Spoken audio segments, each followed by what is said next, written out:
মধ্যবঙ্গ নিউজের যে কোনো খবরের দ্রুত আপডেট পেতে ইউটিউবে সাবস্ক্রাইব করুন ইমার্জেন্সি টিভি লাইভ এবং সাবস্ক্রাইবের পর অবশ্যই বেল বাটনে একটি ক্লিক করুন।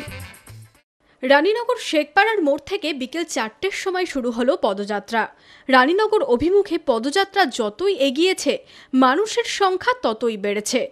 পেছনে রয়েছে অসংখ্য ছাত্র, যুব ও শ্রমজীবী মানুষ।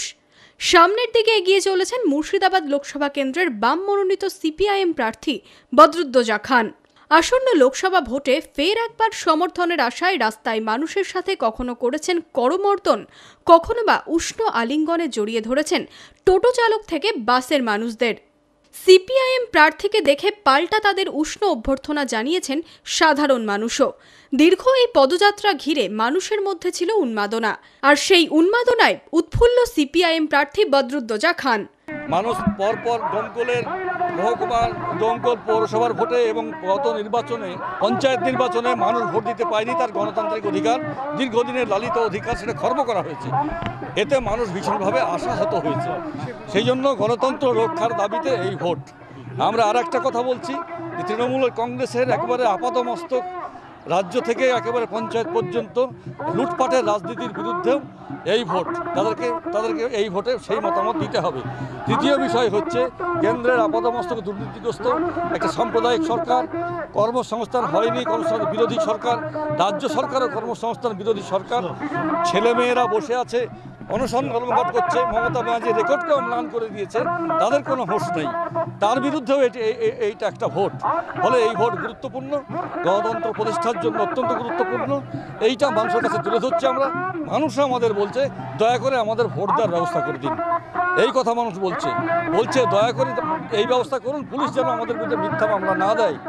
এইগুলি এই ভোটে গুরুত্বপূর্ণ, সেইটা মানুষকে আমরা বলছি। আশা করছি ভোট দেওয়াতে পারবো আমরা সবাইকে, সেই ব্যবস্থা এবারে হবে। নির্বাচন কমিশনের উপরে এই আস্থা আমরা রাখছি। ভারতের গণতান্ত্রিক যুব ফেডারেশন আয়োজিত এই পদযাত্রায় অংশ নিয়েছিলেন ভারতের গণতান্ত্রিক যুব ফেডারেশনের রাজ্য সভানেত্রী মীনাক্ষী মুখোপাধ্যায়। তিনিও যুবদের কাজের দাবিতে বদরুদ্দোজা খানের হয়ে ভোট চেয়ে পথে নেমেছেন। রাজ্যের সাথে দেশে বেকারদের কাজের দাবিতে যে প্রতিশ্রুতিটা দুটো সরকারি যতবার নির্বাচন আসে ততবার করে, আর এই যুবদের ভোটে যেতে, কিন্তু নিজেদের নির্বাচনী প্রতিশ্রুতি তারা পালন করে না।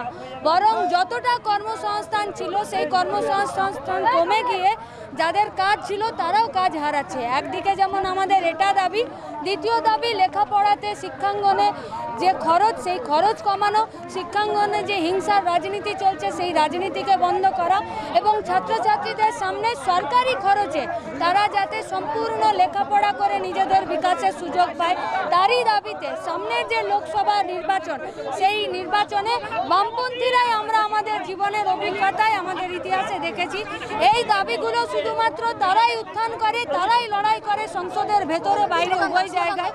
তার জন্য আমাদের মুর্শিদাবাদ লোকসভা নির্বাচন কেন্দ্রে বদরুদ্দোজা খানের সমর্থনে আমরা আমাদের দাবিগুলোকে পুষ্টিকরণ করার জন্য এই মিছিল করছি, তাকে জেতানোর জন্য।